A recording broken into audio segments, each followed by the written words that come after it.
What's the biggest plot twist you've seen in real life? In primary school we had a World War I memorial lesson and we were asked if anyone had any relatives who fought at the time. My friend brought in a picture of his great-great-grandfather with his wife. A girl also brought in a picture of her great-great-grandfather with his wife.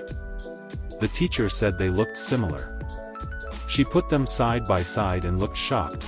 We gathered around and it was the same man who had kept his two wives a secret. Both had been married privately. They were cousins and didn't know. Maybe this isn't that big, but here it goes. I'm a medic and one morning we had a call for an older woman, 70s if I remember right. She was having cardiac issues, was in compensated shock from a very low heart rate.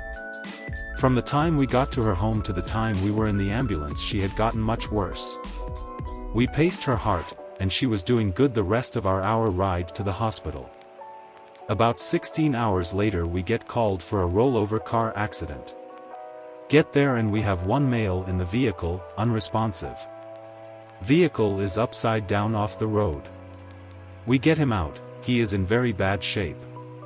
Wasn't breathing, so we intubated him and off to the hospital we went. Almost to the hospital, which is 30 miles away, and he goes into traumatic cardiac arrest. Dead when we get there.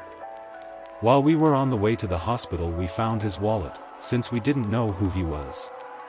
Saw his badge. Retired police officer, and I remember from the morning, our patient's husband was a retired officer. He was on his way to see his wife. Unfortunately he stopped by the bar first.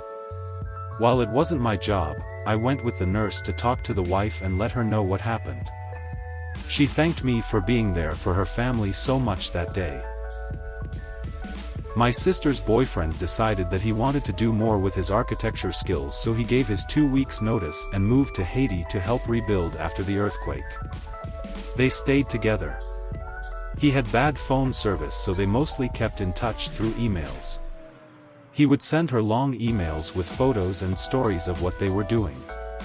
This went on for a couple of months. One offhanded tip from a coworker and a week of sleuthing later, and it turns out he never went to Haiti.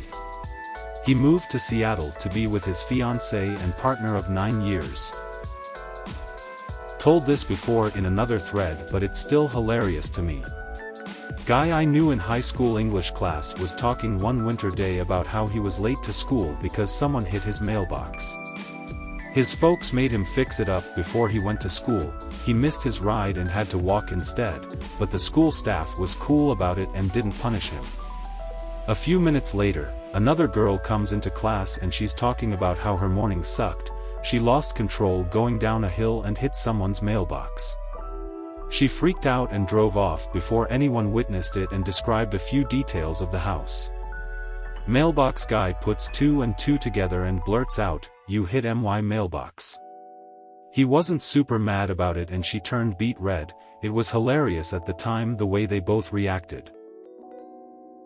We are living in Florida at the time and my dad goes to the eye doctor because he is seeing double. In all other respects he's healthy. He explains his symptoms to the doctor. This was the early 2000s. The doctor picks up a medical book on eye problems. He finds the kind symptoms my dad is describing. The doctor shows him the book. In the book there is a whole medical page explaining what he is experiencing and a picture of a kid from the 1960s. My dad looks at the picture and says, "Doc, that's me." The doctor says, "Yes, those are the symptoms you are showing." My dad says, "No, really, that's me in the picture." It turns out my dad had this eye problem when he was a kid and it was so rare that they took his picture in 1960s Ohio SMD slapped him in a book of rare eye problems. He doesn't remember much about taking the picture, but he did manage to get a copy of it to take home. I dated a girl who lived in a city I had recently moved away from. On my birthday I drove out so that we could be together / go out to dinner. The entire time we were at dinner she was distant and constantly checking her phone / sending texts / etc.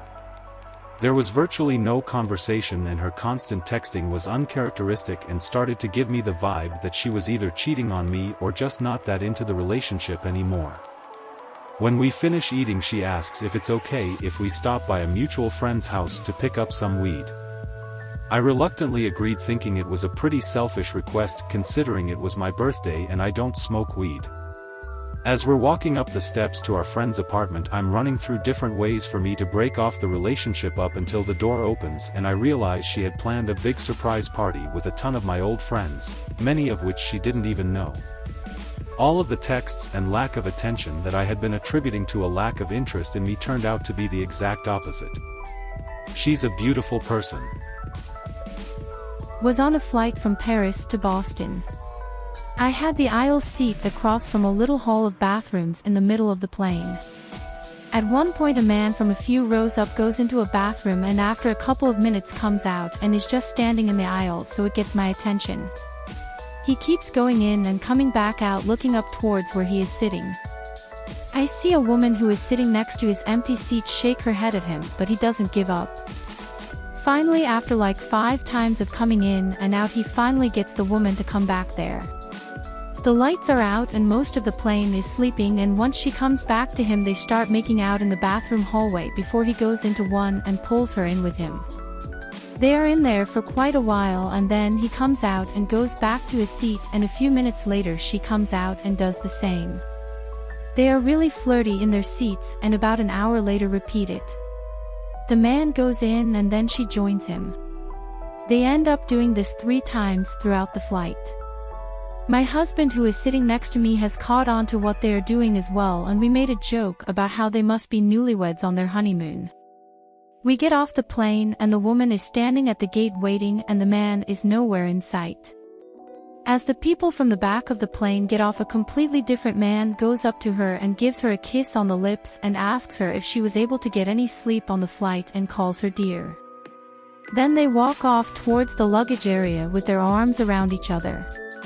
So apparently what we thought was an adventurous newlywed couple was actually a woman hooking up with her seatmate while her husband was sitting in the back of the plane.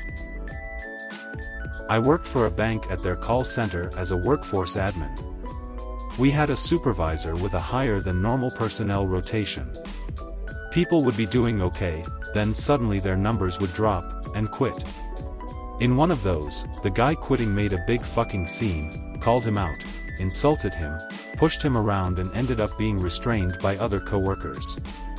At the HR meeting, supervisor is going off on this guy, bringing up every single thing the guy did wrong. He was boasting a bit too about how he had to fix all of this dude's mistakes. The entire time, the guy sat silent, said nothing, just stared at whomever asked him something. When the HR rep asked if he had anything to add, he pulled out a tape recorder, and just played recording after recording. Of what, you ask? Of the supervisor literally threatening the guy, harassing him, belittling him, and overall being a complete asshole. Apparently, this guy would target overperforming agents and make their working environment hell, to protect his position. I'm told the supervisor simply stared at his feet and nodded when told he was fired. The agent, as I understand it, was also let go, but very well compensated. Little town I grew up in had these 2 car dealerships on opposite sides of town, one Chevy, one Ford. They were bitter rivals. Attack ads, shit-talking salesmen, billboard wars, you name it. When the owner of the Chevy dealership died, it came out he'd also owned the Ford dealership by way of a shell company. No one saw that coming, including a lot of the higher-ups who worked at the dealerships. My esthetician was giving a Brazilian wax to a new client. New client goes on and on about this new guy she is dating, and how he's a bartender at XYZ. Esthetician's boyfriend was the bartender. Always fun to find out you are knee-deep waxing the pussy of the woman you are being cheated on with. I graduated law, and got engaged to the girl I had been with through university. We both applied for the same graduate program and ended up working in the same office in Canberra. 3 months before our wedding I found out she was cheating on me with our mutual boss, and I broke it off with her.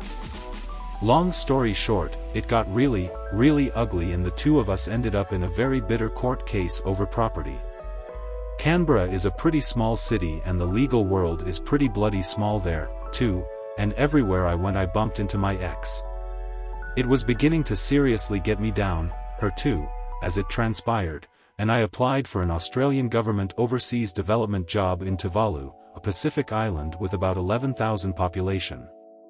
It's quite a prestigious job to get, with only 2 positions offered for a 2-year contract on a rotating basis. I was successful in the application and moved on island to start my posting. To discover that my ex was the other successful applicant. I spent the next 2 years sharing a tiny office on a tiny island with the person that I quite honestly loathe more than any other in the world. You left in 2006. I was one of the guys who replaced you on this program. Your story was told to me at the bar at the Funafuti about 100 times in the first month I was there. I cannot believe that I am now seeing this on Reddit. Holy fucking shit.